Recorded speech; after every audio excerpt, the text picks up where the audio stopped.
Check the mic and make sure it sound right, boys.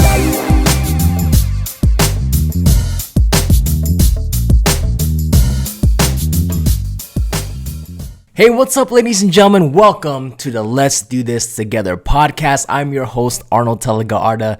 I hope you guys had a great week so far. So I'm really excited for this episode because we have a real special guest. And this upcoming guest and myself have one really big thing in common, and that is our love for animals and dogs in particular, but all animals. His name is Rocky Kanaka. He has a really cool background that I did not know about until this episode. I've known him for about 5 years now, but he is a very successful YouTuber, over 2 million subscribers on YouTube. He is the founder of The Dog Bakery, and he is an Emmy nominated host. He's just accomplished so much in life. But with all his accomplishments, one of the things that I really admire about him is his love and his passion for rescuing and rehabilitating dogs and giving them a second chance in life. He gives dogs the life that they deserve, a life full of happiness, a life full of love. And I just think he's an amazing human being, and we need more people like him in this world. This episode is one episode where I felt myself tearing up, and I kind of had to hold it back. For those of you that don't know, I have a really soft spot in my heart for animals. And I just think they're the most purest, innocent, living creature in this world, so they deserve to have the best life. When I met Rocky, he was hosting a television show called Save Our Shelter, and I was lucky enough to be a guest on that show. And it was my first time ever being in a shelter, and that's the first time I had a glimpse of the type of work that Rocky does. And there are a lot of stories about the dogs in that shelter that day that I still remember and that I still carry with me till this day.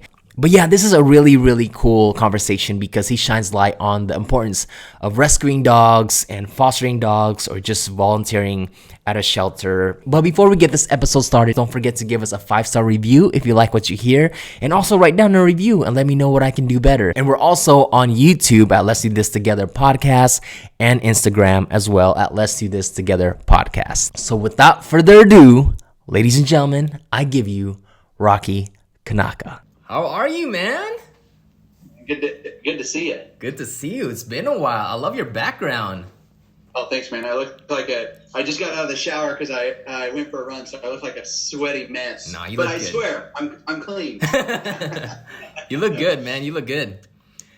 Thanks, buddy. How are you? I'm good. It's crazy, man. I've known you for all these years, and I don't know if I just forgot or I didn't know, but I didn't know that you were originally from Hawaii. Yeah.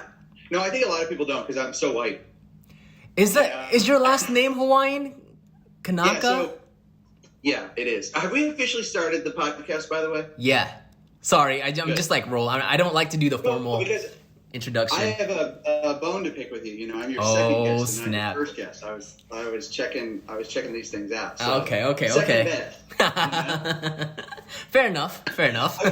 Yeah, the only way for you to redeem yourself would be to stop the podcast to save the best for last. But I think that might not be a good idea. No, you are the best, man. You are the best. I'm saving the best for the middle.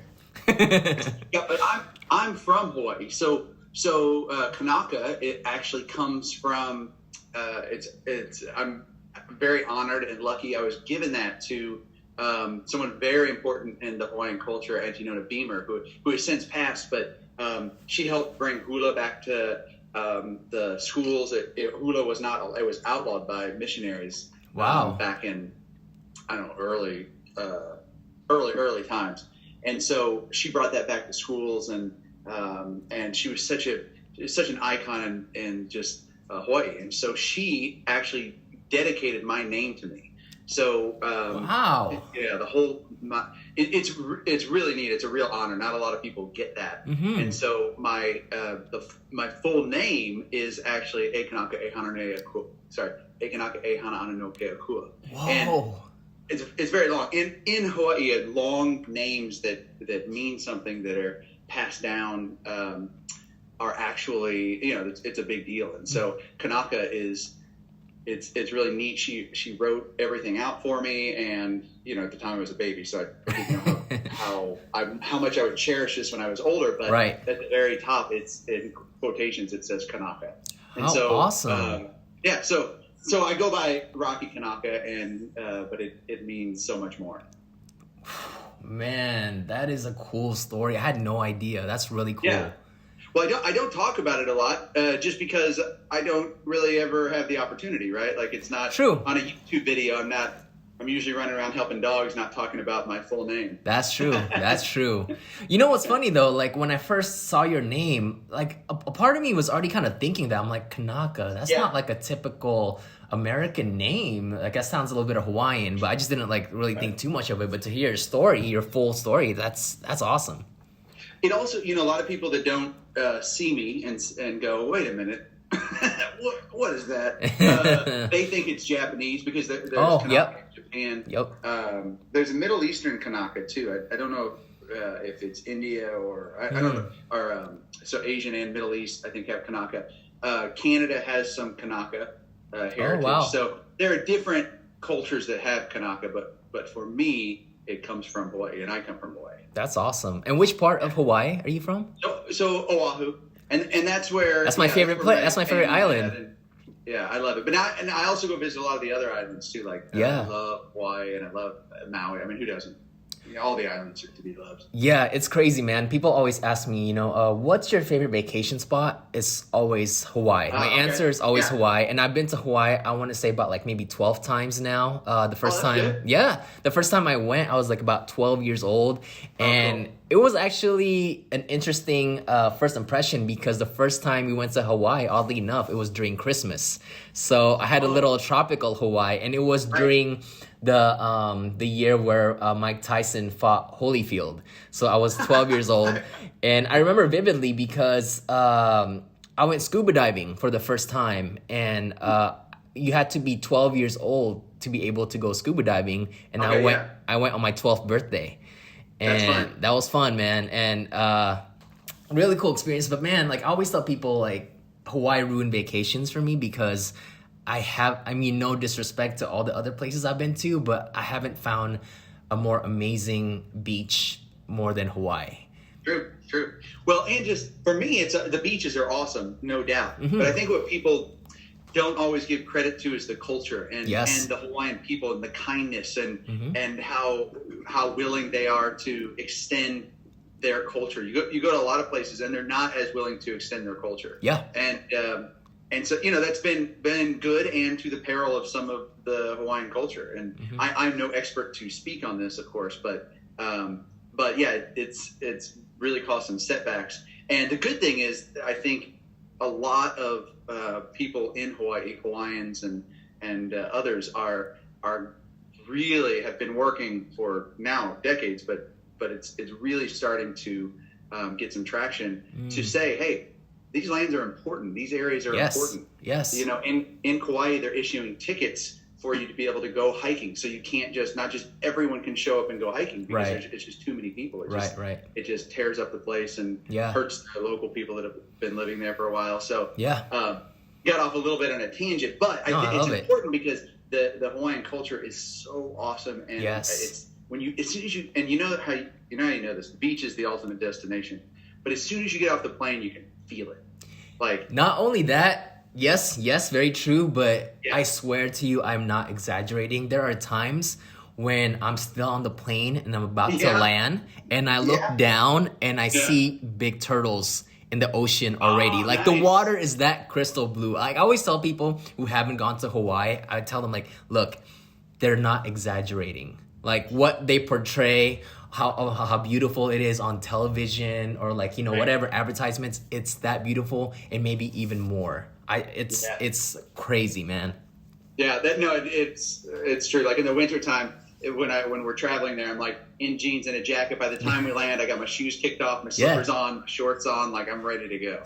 You see that blue water and you're ready to jump out of the plane right into the ocean. One last thing that I wanted to, before we move on, I just want to, about Hawaii again. This is really bad that I forgot, but the last time we went to Hawaii, I believe the island we went to is called the Big Island. Is it? Yeah, the Big Island. Okay. Yep. So that's actually Hart's favorite island, and we went there, and it was so cool because you see all these like black rocks, like from like the volcanoes lava and like rocks, the lava rocks, right? And not a lot of people believe this, but I'm pretty, I'm open-minded. I believe in superstitious things. Yeah, sure. It was so interesting to hear some of these tour guides saying that, they get a lot of mails, like packages, back from tourists that they're sending lava rocks back because it brought them bad luck. Because they would, Oh yeah, that's good. That's good. It's been warned. Yeah, it's been warned. Like, don't take anything from the Holy Land, because it's sacred. But some tourists are like, whatever, I'm gonna take my own souvenir. And sure enough, you hear all these stories of like bad luck starting to happen to them, and they send it right back. And I thought that was really interesting. Yeah, that's a good point. So I am not superstitious in the least. I don't mind if other people are. For me, it never hits. But I am very like, I'm kind of like everybody's dad. I'm very respectful. Yeah. You do not take a rock that does not belong to you. Don't do it. so if it brings in bad luck, then great. Yeah. Send it back because it was never yours in the first place. I love it, man. I always tell Hart. We'd always talk about like before, like early in our relationship, we've been together for 14 years now, but before she's like, wow, that's great. What do you want to do? Like, what's your dream job? And I always tell her before, my dream job is to be a dog walker. That's cool. Because I love dogs until this day when, we go to the park and the community that we live at is very family friendly. So there are a lot of dog walkers who walk with like 10 dogs at a time. And I'm just so tempted to like lay down the grass and go like this and have like all these dogs just come to me. With that being said, man, you are living my dream job because you deal with dogs every day. So how did that begin? Like, how did that begin for you? When did the love for dogs start for you? Yeah. I'm still wiping. If anyone's watching this video, they're like, what is wrong with that? I'm on my like post-COVID like kick where I'm running, I'm lifting. Yeah, I'm I hear trying you. to get it back. I hear you. Oh my gosh, I shouldn't have done it right before this call. All good. You look great, man. But if you're listening, you'd have no clue. So, so it's one of the top questions I get outside of, hey, can you take this dog for me, or I need to rehome my dog, or which is both heartbreaking and I'm glad people are asking versus just dropping animals off the shelters. Mm-hmm. But the one of the top questions I get is, I want to do what you do. How do you get started? And the cool thing about it is, it's not like buying a house. You don't have to save up for it, right? Like you just get started. And there are so many entry points to get started. Whether you want to, if you love animals and you want to work with all kinds of animals, maybe you get involved in 4-H. If you want to work with dogs and work at a shelter, maybe you volunteer at the shelter to walk dogs, or you volunteer to help clean up doo-doo, or whatever it may be. Or you volunteer. A lot of people don't realize this. You can volunteer and think about what you're good at. Like a lot of people would be like, I wouldn't be good at walking a pit bull, and that's okay. Like you mentioned, the person at the park walking like 20 dogs at a time. Yes. They are, the dog whisperer reincarnated. Like, well, he's not dead yet. So, but yeah, I was thinking like he's still here, right? Sorry, Caesar. Another dog whisperer, and I can't even do that. Like, I'm not even good at that. It takes a certain person. It takes a certain patience. It's not that everyone can't walk a dog and learn and things like that, but I am not that person that could walk 20 dogs at a time. I don't have the patience level for it.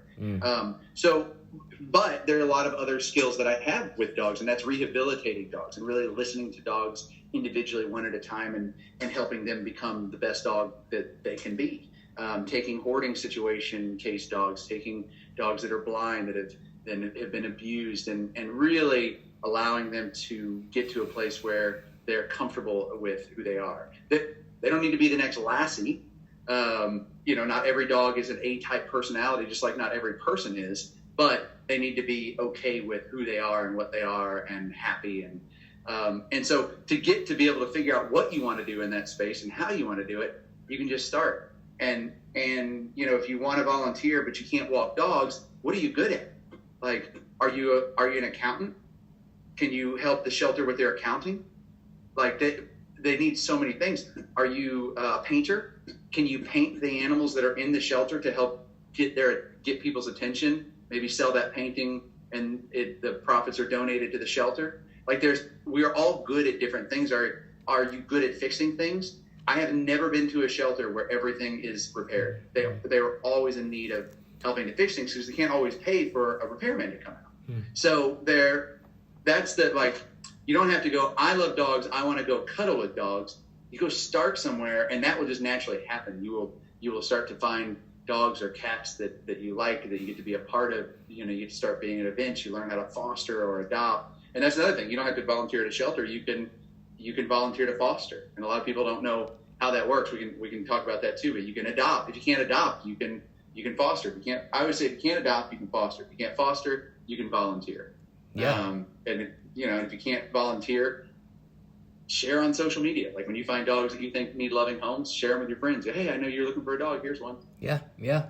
And is that how you started? You just started volunteering? Did you, like, growing up, did you have a dog that you really loved, that you bonded with, that made you decide, like, this is what I want to do for a big chunk of my life, is to help these animals? Yeah. So no. And I think that's good and really important to bring out. Like, I didn't grow up going, I am going to help animals for my life. That's what I'm going to do. Because it's really not, when I was growing up, it really wasn't a realistic, you go to college, you go, I'm going to be an accountant or a doctor or a salesperson or whatever it may be. There was never, I'm going to be an animal rescuer or I'm going to work with animals. So I never had that on my board. I have always loved animals. We have always rescued dogs. We grew up with nothing. Wow. But what we always had were dogs. Now, I don't know if that's because Mom was a very giving person and she attracted these animals and helping them, or if it's because we were poor and they were free. I don't know. But I always grew up with dogs. We had, a dog came in one time we took in and she was pregnant. And so then they had puppies. And we went through that whole experience and gave the puppies out to working farms in the area. And so there's only like a 2-year period ever that I didn't have a dog, and I was really lost at that time. So I've always been a lover of animals, really specifically dogs, not specifically, but more so dogs, I would say. And so that just kind of developed, and then I was volunteering, I was fostering, I was rescuing, any businesses that I was creating, I was working to get those to help fund animal rescues, coming up with unique ways to get profits going to help animals. And really what happened is I said, we're doing all of this. Our friends are always asking questions, like you just did. You said, okay, how did you get started? How are you doing this? And so I said, what if you turned the camera on and just recorded what we're doing? I bet other people would be interested in this. I didn't know. I thought maybe we could put like a little small community together, 20, couple hundred people. I had no idea that millions of people would love animals and want to do what we're doing. And it's been a really awesome journey. So it's kind of built into this. So when someone says, when I win the lottery, I'm going to go start a rescue. You don't have to win the lottery. You don't even have to start a rescue. You can make such an impact in so many different ways by just doing some small things. Wow. That's amazing, man. As I'm listening to you talk, I just realized that this podcast interview is harder for me than usual because, I love people, right? People are great. And usually when, I would have episodes, I would talk about, living a positive life and like having a healthy mindset. But I have like a really, really soft spot for dogs and like animals in general, but mostly for dogs. Like I just turn into mush. And and cats. And cats. Don't deny. I was gonna get to that. And cats. But like even for movies, like I don't cry during like romantic scenes. I don't care if like this character that I'm invested in for 8 seasons died. Like, but if I watch a movie and the dog dies or gets hurt, like I'm done. Yeah.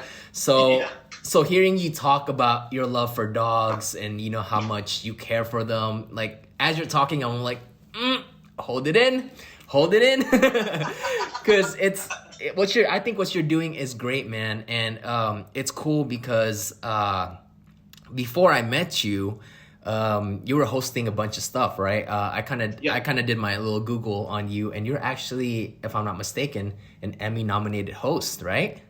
Yeah. I didn't win though. That must mean that I didn't have enough. I had too many probably cat lovers. But you have that title as Emmy nominated. That's amazing already. It was a real honor for sure. That's really cool. And were those hosting jobs that you did, were they all animal related shows? Yeah, they were. I had a show that let me tell the audience if they don't know. That I had a very special star. This podcast himself come out to. But yeah, what I started doing is I said, all right, let's go out and help shelters. Let's try to make them over. Let's try to get donation funds to them, and let's do a TV show around that. There's no what's that show? Move That Bus, Extreme Makeover, Home Edition. Oh, okay. Yeah, like everybody loves that show, and I'm like, that's great. Why aren't we doing that for animal shelters? And so I'd go to networks and we'd pitch it, and they'd be like, no, nobody wants that. People want shows where they're naked and afraid, or like it needs to be sensational. Feel-good stuff doesn't work, or oh, we've heard this pitch before, or and so I just kept going and going, and finally the CW picked it up, and Netflix picked it up. And it took years. And then we went out and started doing these things. And the neat thing about it is it was neat that it was on TV, but it was better that it was a vehicle to get money to give to these shelters. Yes, it was kind absolutely. of like, we figured out a way to work the system so we can get hundreds of thousands of millions of dollars to these shelters. Absolutely. And put it on TV. And so, and then the fact that people watched it and they loved it, and we, and it was, and I got Emmy nominated for hosting. Yeah. But I just showed up and said, check out these dogs. It was the whole team, right? Like it was the shelters. Like I actually should take very little credit other than just blabbing my mouth and showing people dogs, because there's no, in any shelter or rescue environment, there's no one hero. Like as soon as you start seeing people, and ever so often you'll see these people pop up where they'll be like, I'm a hero, I've done this for animals, or I've donated this much. They always get canceled at some point because they did something, or it's a fake, or they're slimy or something. Right. It's always a team effort with this stuff. Well, I appreciate your humbleness, but you should give yourself more credit than that, because I was there on set, and I think you're a great host because not only you're great at what you do, but your love for dogs translate through the screen, and you can tell that you're legitimate and you're genuine, and this is something that you're passionate about, and that you can't hide that. It comes natural to you, which is awesome. Well, it was neat having you out there, because at the time it was really helpful, because what we were trying to do is, like, if you went to the CW and the Netflix, and this was only like 5 years ago. Yeah. And we said, hey, we want to bring people in like yourself, and that have a social media following, because they can help these animals get adopted right away, because this TV show might not air for 8-9 months. Yeah. And and then this will help draw an audience, bring people in, and they're like, yeah, we've done that stuff before. We put in celebrities. It doesn't really work. I'm like, no, not celebrities. I don't want celebrities. I want real people that have real influence, where they have audiences that follow them, that can say, hey, look, check out these animals. Check out this shelter that's local in your area. And so you coming out to do that made a huge impact, because it's those eyeballs that get people to the shelter, that get them to adopt those animals right then. So it was a lot of fun having you out there, and you made a big difference. A lot of people told us no, because they're like, but you were like, yeah, when? Absolutely, awesome. Man, absolutely. Well, thank you for having me. It was such a fun experience. But what was cool about that day was, from what I remember, it was the fact that while you were doing that, I feel like you just kind of started your YouTube channel, because that time when we were filming, you showed me your most recent video, and it was a video of you doing the your version of the Can't Stop the Feeling, Justin Timberlake. And this was before your channel blew up, and congrats on that, by the way, because now you're over 2 million subscribers. I love your content. It's great. Thanks, I appreciate it. What I love about your content, man, is the fact that spreading awareness about, the importance of adopting and fostering these dogs, but at the same time, you're doing it in a very entertaining way, which is really, really fun and really, hard to do. And that takes talent. And I just think what you're doing is great. And I think it's cool how, you started this as, at first you went to the television path, and what came from that was something even bigger, which is your YouTube channel. But because now you have 100% full creative control, these are your ideas and you create your own content. And I think it's amazing. Yeah. Thank you. And that means a lot coming from you because you are an artist and a creator. You know this stuff. I think a lot of times when people watch our content, they go, or like when we're out, they'll be like, oh my God, you do some crazy stuff on your YouTube channel. Or they'll be like, oh my goodness, I love how you adopt or foster dogs. Mm-hmm. Not too many people go, I love how you make entertaining content that is always helping spread the word about adoption, because that's exactly what our channel is. Yeah. Like, we always check in with ourselves on our videos and go, okay, over the last quarter, like, is that still there? Did we go too far to the entertaining side? Wow. Are we too deep into just the adoption side? Okay. And so it's always a checks and balances on our channel, because the goal is multiples. We want to help animals. Yeah. We want to educate and get people to think about adoption first, which it's working. I'm not the only one, spreading this message, but the difference now between 10 years ago, if you tell someone you bought your dog, everyone's like, yeah. You even have people lying that they adopted a dog. It's true. It's true. That's great. Yeah. I think it's great. I mean, I want them to adopt, but the fact that they have to shame into saying, "Oh, I rescued this dog." Oh, you did? From what shelter? Well, like a that one. Throw them away.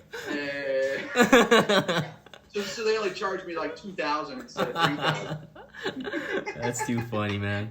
Sorry, I didn't mean to cut you off. Go ahead. No, shoot.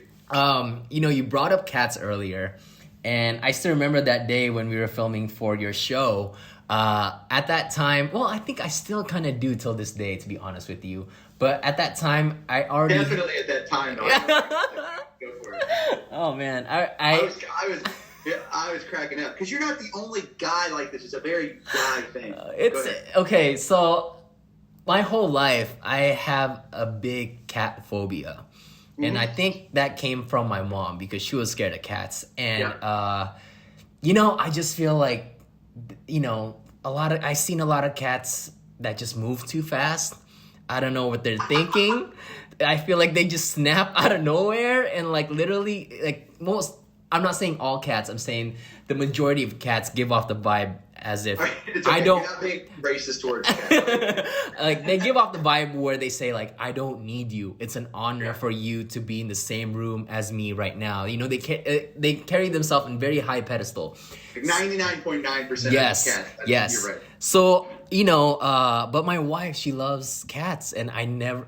Growing up, she wasn't really allowed to have one or have too many. So I didn't want to deprive her from that. So I was like, gotta train myself to be okay with this because, it's not like she forced me, but I wanted that for her. And so with that said, I kind of had a little soft compromise because we got our first Persian cat, and a Persian cat, they're a little bit more furry. They feel like a dog, so there's kind of that comfort level. And at that time, I only had our first Persian cat, Barry. Right. But even though I had Barry, I'm still deathly afraid of other cats. I'm not afraid of Barry because he's my cat, but I still don't trust any other cat. You're still suspect, huh? Yes.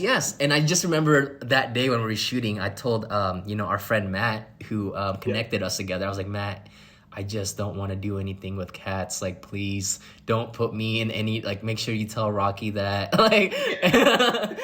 And Matt's so hospitable. He is so hospitable. And so he did.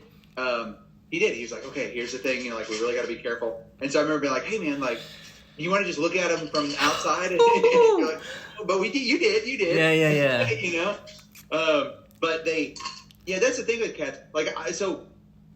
It's very natural. I think it's human nature for us to pick a camp, right? Mm-hmm. My dog or my cat. Yeah. And And I think that's especially if you were raised in a certain way or have some experiences. And so I think that's okay. And I try to encourage people like be in the animal camp because it doesn't mean you have to be in love with cats and have them in your home. Yeah. But they're so different than dogs, and there's so much to learn from cats. Like what I learned from cats is just how fast they do switch gears. Like I try to be more like a cat on a regular basis. Let's say I'm tense. It's been a hard day at work. Let's go stretch. Like a kid stretch out like they just had a hard day. Wow. They just relax and stretch, It's the cat mentality. They're also willing to pounce at any moment. Yeah. Protect what's theirs. Yeah. Same, right? So like I get it. And I would rather have someone like, let's say we're walking through a shelter. I would any day rather be spending time with you in a shelter who is mindful of cats and has some concern, because so many people don't. And cats they aren't like dogs. They don't want to be pet all the time. They don't want to be ooh-and-ahhed at. They don't want to play with a ball. Like you really have to approach a cat in a different way. And I'm not a cat expert. Yeah. But when I'm spending time with cats, I really take pause and wait for them. Dogs too, but a dog doesn't shift gears nearly as fast, right? They're happy. They're generally happy to let you know if it's starting to turn in a different direction. But you're right, with cats, it's like that. It's like, nuts. This is fun. Boom. No, it's not. Scratch across your face. Yeah, absolutely, man. And I think we really got lucky with our 2 cats because they're just the most like, they act like our dog Junior. They're just like, they just love to cuddle. They let us do anything to them. Like Hart will literally just grab them and like squish their face, and they take it. Cats, man. They take it, man. Because I've seen like on TikTok where like they snap their owners, and then they just like scratch their face. I'm like, dude, it's on my list to have some cat friends. I've had cats, but barn cats before, like working out on farms. I've never had a house cat, and so I'm looking forward to one day. But right now we have a blind dog, and a blind dog and a cat usually. Goofy blind dog. Yeah, it's probably not a good mix currently. So how many dogs do you currently have right now at your house? Okay, so I have 3 right now, and we've been in a funk where we're like, because normally we always have dogs, foster dogs, rotating in and out, or we're adopting new dogs. We lost a dog about 9 months ago. Sorry to hear that, and man. then we adopted Kobe, who's been he's more work than any other dog I've ever had in my entire life. He's awesome. He's a big Cane Corso. He's blind. He's got all kinds of neurological issues. Only half of his heart works. Cane Corsos they would kind of look like a Mastiff. They come from that family. They're Italian dogs. They are, they'll get up to $120, $140 pounds. And they're just big, and they're guard dogs, but they're really friendly and goofy and fun. But when they need to click into action, it's pretty scary. Wow. If they're trained that way, like our guy doesn't ever do that. But he was only we fostered him, and we were fostering him because his heart didn't work, and so he wasn't going to make it. He was going to make it about 5 to 6 months, and so we all knew that. But he was a happy little puppy, and most rescues. That are really kind of pushing the needle forward. As long as the animal is healthy and happy at the time, you let them live their life, right? Yeah. Like we knew that he was not going to make it at some point, or that he's not going to make it at some point. Yeah. But that doesn't mean, a lot of people say, oh, you should just put that dog down. Like, I know. You shouldn't suffer. But he's not suffering. Yeah. So he's our handful right now. The good news is we got him a heart surgery. Oh, wow. The vet didn't want to do it at first because he's like, I don't. The chances of it working are slim. And I'm like, yeah, but the chances of it not working are he doesn't make it. So, wow. Let's give it a shot. It worked. And so he, the vet said anywhere between 1 year and 2 years is probably his lifespan. Wow. Because eventually he'll just get too big and his heart just won't keep up with him. His lungs will fill with fluid and he just won't make it. Right. But as long as he's still going, he's living his best life. I but love that. Oh, God, he's so much work. He trying to get him to eat because he's on medication. He pees all the time. He's got enough medication and he's thirsty, so he'll drink more water. And then he pees to bed every night. So we got to wash the thing. We got to, we're looking at getting diapers for him. It's a lot, but he's worth every minute of it. I love it. But it's kind of tied us up right now from bringing in more animals, and that's okay because right now we're loving life and he's loving life, and that's kind of. again, we don't have to win the lottery and start a shelter. Right. Right now, we are Kobe's world. Yes. That's okay. Yeah, and I'm so glad that you said that because, every day I always wake up with this Instagram positive quote that I see in my head every day, and that's be the person your dog thinks you are. Yeah, that's a good one. Yeah, because, we have so many things in our life. We have other people, we have family members, and I know you know this, I'm preaching to the choir, but to dogs, their master is their whole world. We're all they have, and that kind of just like tugs on my heartstrings so much, and that's why I have such a soft spot, because not to get too weird or anything like that, man, I just feel like these are just beautiful, innocent creatures. Yeah.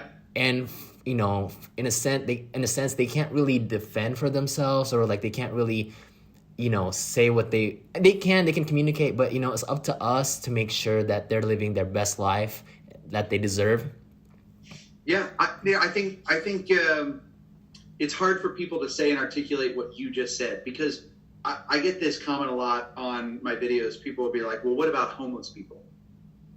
And it's interesting because I care a lot about homeless people. I want to help homeless people. I want to help all living creatures, right? I want to help the earth. But for me, it's kind of like what you said is they depend on us, right? We created these animals. Yeah. If you go back far enough, like people are like, they're wolves. They're not. They're so far removed from that. Yeah. Like those commercials where they're like, your dog, you need to get your dog food that's based off a wolf's diet. my little terrier, 9 pound terrier, wouldn't survive in the wild for a couple hours. Oh yeah, for sure. And when you see Kobe, you realize, because he depends on us so much, and we are so much of his world. He wakes up ready for us to direct, and you realize it really helps highlight how other dogs are that way. Sometimes you don't think they're that way because they can see and they're somewhat independent, but they're always watching. They're always waiting for your direction. Yes. If you're ignoring them, they're going to go try to get into trouble and stuff like that. But they're hoping that you will give them the direction. Yeah. And so you're right. That's why I'm involved in the animal space as much as I am, and that's why I highlight the stuff that I'm doing in the animal space is hoping that others will kind of take that direction. Like when we're doing other things, like when we go do food drives and food banks and help with meals and community outreach and stuff. I don't do Insta stories on that. I don't, because we don't need. Yeah. I'm already getting into heaven, so I don't need more of that. I love that. Love that. Yeah, but I have found it blows me away how many people say well, what about homeless people? Yeah. But I don't know. And from what I've noticed in my life of giving, is, and you'll see this in good religious groups as well. It's kind of that it's not a limit, right? There's no limit to giving. It's not like I only have $100 to give. Yeah. So, and then that's it. I mean, yeah, if you only have $100, but it's interesting, right? If you give away that $100, yeah, additional opportunities for giving come up. I've never been in a situation where I've gone, I can't give anymore. Yeah. Not that that's separate from I have hard days. Sure. Sometimes emotional, but as far as resources and figuring out ways to help others, that it's always been limitless. And dude, truth be told, man, those people annoy me, when you do something good and their reaction is okay, but what about this? Can we just why? Well, you know what I mean? Why can't you just I'm doing this right now. Why do you have to add on unnecessary? I don't know. I just those people annoy me. On some days it'll get me, and I think a couple times I've commented and I go back and delete it where I'm they're like, oh, why not help homeless people? And I'm like, yes, both. Yeah. How do you know I'm not helping homeless people too? It's kind of it's so annoying, man. But on a lighter note, you have so much experience with dogs than most people have. I'm curious to know, because I've seen some videos on TikTok.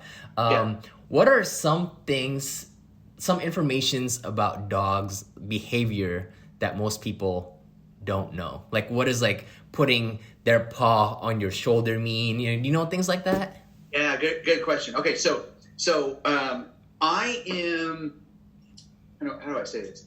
So I kind of stay out of the trainer space. Sure. Because I'm good. I am good with dogs. I'm not a certified trainer, and there's so many good ones out there that just have it. Yeah. Right? They're so good at it. But I'll tell you this, because I have a lot of experience with dogs. I do train dogs. I know how to train dogs. I would say my dogs are trained 60%. Okay. Okay. Because the piece of advice I would give to people is training your dog is really important, but also and yourself, but also allowing leniency for yourself that you don't. Because here's what happens when you go and you train your dogs and you give tricks to them. Okay, you do that. Maybe you don't. It's kind of like working out, right? You don't keep up with it, and then you feel bad. Yeah. And then you go, well, I'm not good at it, or they're never going to be trained, or I'm never going to train them. And so then you stop. And then that's when it goes downhill. Yeah. So it's like always continue to do the best you can. Learn. Your dog will learn. We're always on a constant journey. Like if I rewind 10 years ago to my journey with pets and animals and what I knew, I'm embarrassed of myself. But that's not fair, right? Because like we all learn. Yeah. No one starts as an animal expert. Yeah. And so I would say one of the most valuable lessons that I realized in training my pets is I was working with this dog that no one would adopt. He was a bite case, so I was working with him. He bit me a couple times. Oh wow! It's the only dog I've ever been bit by. All the other ones, even if they're aggressive, like I've been able to work through it. He was partially blind. That contributed a lot of the problems because he would see light, but it would scare him because he didn't know what it was. It's almost better sometimes if a dog is completely blind, because then they rely on their other senses versus if they're partially blind, they're trying to see. Yeah. And so, but we were making progress, and one of the things we were doing is leave it because he would get something and he would just get so fixated on it. So we were training, and we'd set something on the table because he wouldn't jump put his paws up on the table. He would jump up on the table from 0 to 60, right? Yeah. And we kept working on it. We worked on it for weeks. I think I'd have it. I'd come in. He'd be on the table. So eventually, what I did, because we put some he would eat a banana. Ooh. Like the brine and everything, and everything. And I'm like, that's not even a high value. It's not like I left a steak on the table. Right. So, and then I realized why don't I just move everything off the table? Sometimes we're so fixated on training our dogs and getting them to do something we want to do, and a lot of times one of the best things to do is evaluate your environment, and help the dog navigate that environment by changing the environment. Oh, I love that. Right? Like you wouldn't leave if you have a little baby. You wouldn't, you put little safety things on the cabinets and you put little covers on the plug. If they keep going and sticking their finger in the plug, you don't just go, no. Eventually you go, okay, you probably do that as well, but you also put some safety things in place, or you move some things around, or you put a cabinet in front of it. And so I don't think we do that enough with our animals. We don't give them enough credit because they don't have willpower. They don't have, when there's temptation there, they're just waiting for your direction. And so my biggest piece of advice or a little trick or a little hack is change your environment. Wow. That's really great advice. That's a really great advice, man. I'm really dreading asking you this last question because I'm kind of scared. I am too now. What? It's like maybe I'm hyping it up too much. I'm more scared for me. I think you should be okay. But my last question for you is, out of all the stories that you've heard with all the dogs that you've dealt with, which one stuck out the most to you that kind of tug on your heartstrings? Because for me personally, the story that I remember was the day that we filmed that episode where I met Wallflower. And I remember it was this big dog, and you guys called him Wallflower because every time a human steps into its area, the dog would go to the wall because she was just trained to be scared of humans based off her past experiences. And that story stuck with me till this day. I hate it. It doesn't have to be negative too, what's like a heartwarming or like a story that you remember? I have a lot. And the good thing is each one of them impacts you in crazy ways. I would say one that really impacted me that I'll share because I learned the most from it. Yeah. Is a dog named Blossom. Is her right there? No way. Cool. Yeah. Nice. By the way, that's a GPS tracker. Everyone thinks that's a shot collar. It's not a shot collar. Oh, okay. Shock. Don't bark. So she was a hoarding dog situation, and I hadn't worked with hoarding dogs before, and so there was, I think it was in Bakersfield. It was a 1-bedroom house, and there were I can't remember how many dogs. Let's say 50, all in one room, all in the 1 bedroom. So there wasn't enough room for 50 dogs, so they were stacked on top of each other. Mm-hmm. Living dogs stacking up on top of each other. That's crazy. And what would happen is the owner would come in and he had set up kind of a trough like you would feed pigs or cattle, and he would just put all the food in there and all the dogs would go and eat. In hoarding dog situations, the dogs mentally are more broken usually than physically, and so much to the point where of those 50 dogs, a few had to be euthanized because they were so mentally broken that they would choke themselves on their own leash. They would chew the bar down, their teeth bleeding, like just not okay for them to, like they were beyond repair. And so it was such a sad and heartbreaking situation. And it's never just that, right? You go, well, what an evil person, this person. But I don't even think that's necessarily the case. I mean, it's horrible. It's horrible they would do that. But they got a few dogs. The dogs started breeding, had puppies. They couldn't afford spay and neutering. They didn't now want to bring them to the shelter because if they did, they knew the dogs would be euthanized. So it's just life. Yeah. And most of the time, unfortunately, they would do it again if when they're let out. So they have to, it's really hard legally to get them in trouble and then get that to stick, and it's hard. We did, but so Blossom. So I'll keep this. I'll try to keep it short. She came and she was completely broken. She would hide under tables. She would. I am an A-type personality. I'm a let's get going. We'll figure this out. We'll figure it out on the go. And so like I was out working to try to walk her. And basically what I was doing, and I didn't realize it, is it's kind of like if you said, "Hey, my biggest fear is cats," and I said, "Oh, okay. Hey, come here," and I put you in a kennel with 50 cats. Wow. I'd be like, "Get over it. This is going to help you." Get over it. No, that's not going to work. And that's what I was doing to her. I'm like, "Let's go walking. Let's, okay, come. We're gonna cuddle, and you're gonna just deal with it." And yeah, that didn't work. And I had to shift gears. I had to just let her be. And the more I let her be, and this was over, I thought within a couple of months we'd get her adopted out. Wow. It took a year, and I just let her be. And she decompressed. She hid for months on end.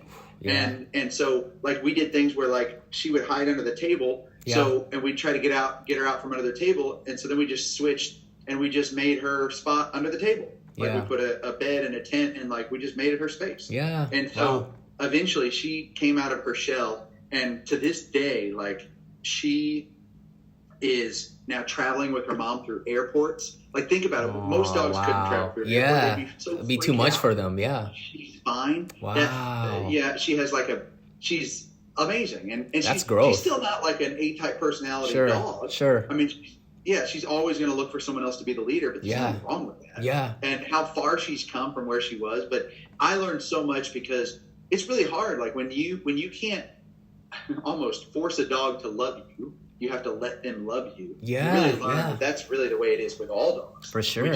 We don't realize it because a lot of them very quickly will give you their trust. Yeah. And so, and it's hard because, you'll make this awesome food for her. You'll prepare it. She'll flip out. It'll go everywhere. And you're like, why are you rejecting me? Rejection's hard, especially from an animal. Yeah. Like it'll really hit you hard and you have to not take it personally. Yeah, for sure. So, I'd say it's one of the hardest cases and one of the biggest learning moments I've ever had with a dog. Wow, that's crazy, man. Almost kind of like the same situation with our youngest cat, Blake, too, for me. Blake was just naturally more shy than Barry and Junior when we first got him. He was always... when we first got Barry, he was right off the bat, like comfortable. I'm home, walk around. But with Blake, he as a kitten, he was always like hide. He would always like when he sees us, he would hide. And like I learned throughout time to like just let him be, like you said. So even though he would hide and I would like walk past by him, I would be just like, "Hi, Blake," and then just let him like feel relaxed, and then, "Oh, cool, I know you're there. Hi. Whenever you want to come out, it's cool. Or if you don't, it's cool." So over time, he just started to get comfortable, and obviously now he's just as comfortable as Barry and Junior, and he's like, again, like one of the sweetest cats the only one of the two sweetest cats in this world, Barry and Blake. I'm just kidding. Right. But I get what you mean though, for sure.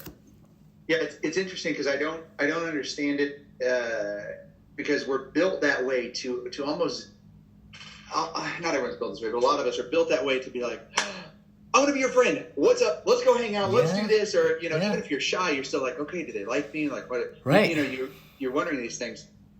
But there's not too many times in life where that's actually useful in any situation. Yeah. Like, outside of just being cordial, like, if you and I get to know each other, if I'm in your face like that, you're like, man, that guy. Yeah. Yeah. Whereas I'm like, hey, it's really great to meet you. I'm going to go sit over here. Feel free to join me if you want. Yeah. Oh, okay.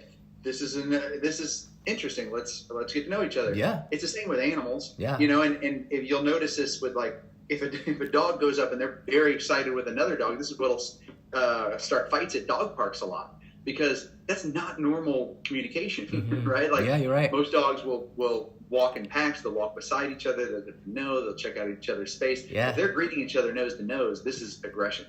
Wow. And so I think in life, that's why there's always so much to learn from animals, because if you watch how dogs interact with each other and kind of get to know each other, they don't judge each other, most of the time what each other looks like, or what their situation is, or whose parents have more money. Right. Yeah. But it's kind of a dance, and I think we don't do that enough with each other, right? We're either too much in people's faces, or we make assumptions, and if you just take a step back and live in the moment, that's less likely to happen.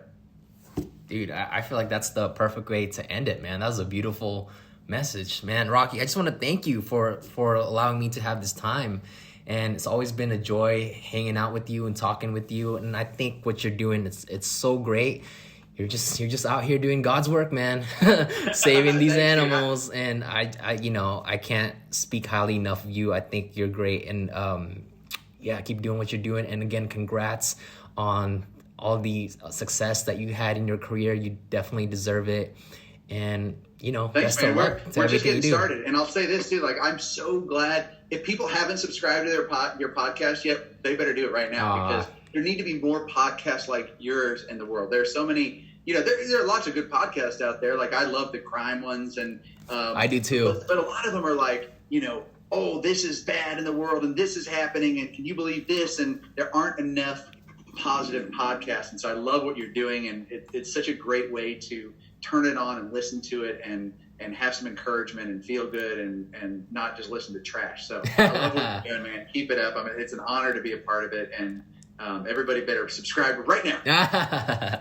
Thank you, bro. I appreciate it, man. Thank you so much. That was an amazing conversation with Rocky. He's just one of the coolest person I know. He's out here just doing God's work. Thank you, Rocky, for everything that you do. You are a really cool human being. And when I grow up, I want to be just like you. So that's it for this episode, you guys. Make sure you guys follow Rocky on Instagram at Rocky Kanaka. And again, follow his company at The Dog Bakery on Instagram as well. Thank you guys so much for watching and listening. I love you guys. And until then, I will see you next time.